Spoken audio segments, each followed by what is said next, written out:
All right, Cam, thanks for taking the time and joining us.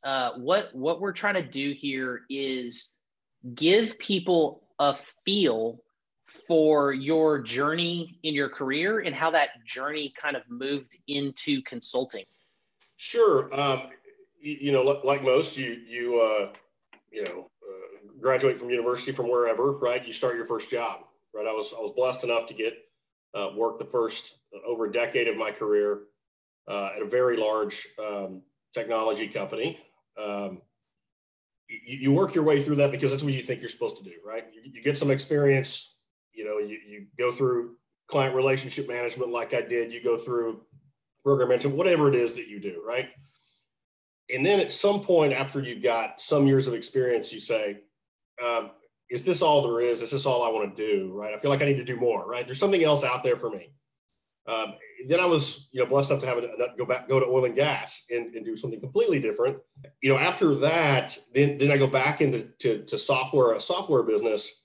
But all the while through all of those steps, you start to evolve and realize the deficiencies of being inside an organization. Obviously one big one that everybody thinks about is there's a limited upside, right? When your salaries and raises annually and all those things, like you have a limited upside. There's only so much money you can make without huge promotions, which take a long time, right? The other thing is you don't have the flexibility that being a consultant allows you, right? Whether that's time, whether that's opportunities, whether that's a variation of the job. Typically I think in corporate organizations, it's 18 to 24 months, you do the same job, and sometimes 5 years, right? And you do the same job, hoping for the next job and hoping for the next thing, meanwhile getting 3% raises every year and trying to be happy, right? It's limiting from not only a compensation perspective, but also an exposure to other businesses. And so what I naturally did in my career was made myself uncomfortable because I knew I was too comfortable. So anytime I was in a situation where I thought, man, this is too comfortable, I need to challenge myself again, I left and I went somewhere else and tried something new. That's harder to do in a corporate environment, moving from company to company, than it is in a consulting environment where you could be on one client one year, another client the next year, a 6-month project, an 18-month project. You get much more experience and varied experience in the consulting world than you do in a corporation. Oh, and by the way, you typically get paid more, actually a lot more. If you look at a corporation, you can make 2-3 times as much being a consultant. A company probably has a 30 to 50% kicker on your salary as their overhead. So you can do the math on how that works out. The company's pocketing the rest, right? So any upside the corporation's getting, you're not getting.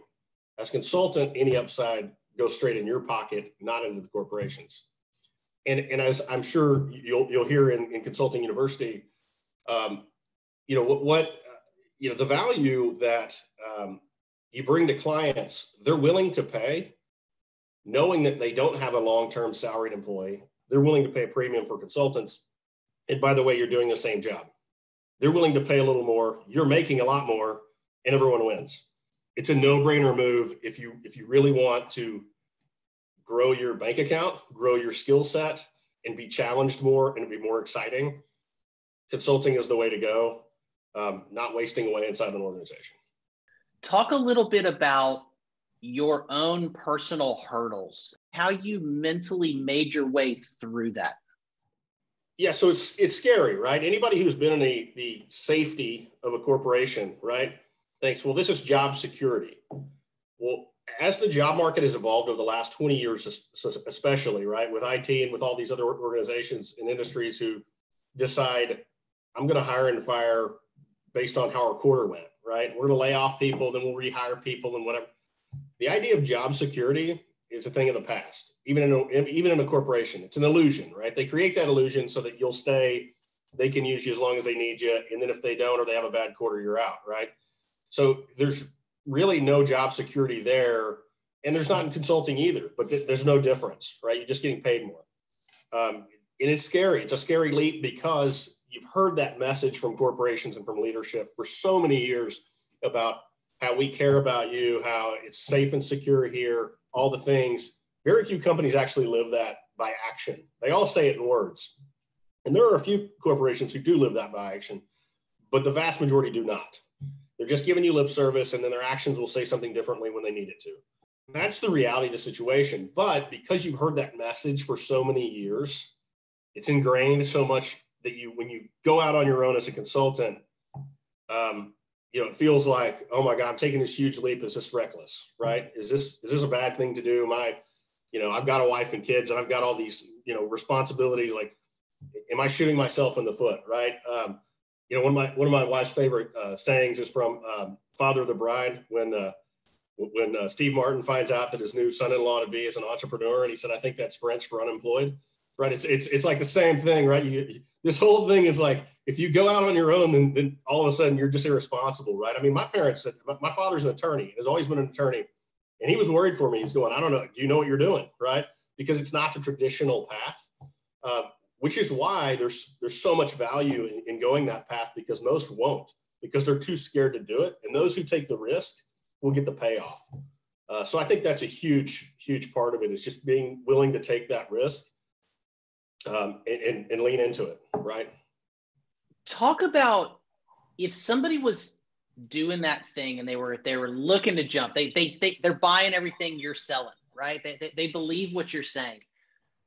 What should they look for? Like, a lot of times we look for that one long-term gig, right? Like a solid 12-month runway. Sure. Is that what you would advise? Would you tell them to be more aggressive? How did you go through that? I can't even remember your kind of jumping off point. Yeah, look, the number one thing is make relationships and provide value, and worry about the timing later. You can't control the timing. At the end of the day, you can't. You want to, you try to. As humans, we try to control everything. Just look at the news and everything else. Everybody's trying to control everything all the time. You just really can't control that, because there are things out of your control, right? There's forces in the world that you can't control. Things will happen. Things will change. A year ago, nobody thought COVID would be here and our world would change as drastically as it did. It did. You don't know. So you have to make the best decision you can with the information you have at the time. But the number one thing is to create that value with a client, because if you do a good job or they like you around, right? If they like you around and they say, you know what, this guy's okay, I like working with him. Maybe this isn't the best thing for him, but I can put him over here because he's reliable. I trust him. He's great to be around. This is somebody we can use and trust, and over again, we can use that. Be that servant mentality, right? And I know, JT, you said that, right? Be a servant mentality, right? If they ask you to get a cup of coffee, do it, right? They're paying you for it, and it's fine, right? And I think that's the example you gave me. And it's exactly right. Provide value, be available, show them, and it will take care of itself in the end, right? And I've seen this 1,000 times, right? Where we got in with somebody, whether it's you or somebody else, and the client thought the role was X, but that's not actually what they needed. Or, you did that and you almost got that done in a way. And then they're just like, this guy is such a great guy. We enjoy having him around. It's so funny how important that is, right? Like, yes, they'll find the next job for you because in a way they've almost invested in you to learn their business and all those sorts of things and build the relationships. Absolutely. And they don't want to let you go because the price is right. And all those, the price it's immaterial, whether they pay an employee or another contractor, they're going to pay somebody. Right. Is there anything else that, you think is worth sharing with people before we kind of end? Yeah. I mean, just to finish that thought, you were just kind of, what you're alluding to there is, also be flexible, right? To a certain level, I'm somewhat of a jack of all trades because I can do a lot of different things. Use that to your advantage, right? And there's nobody out there who has one skill, right?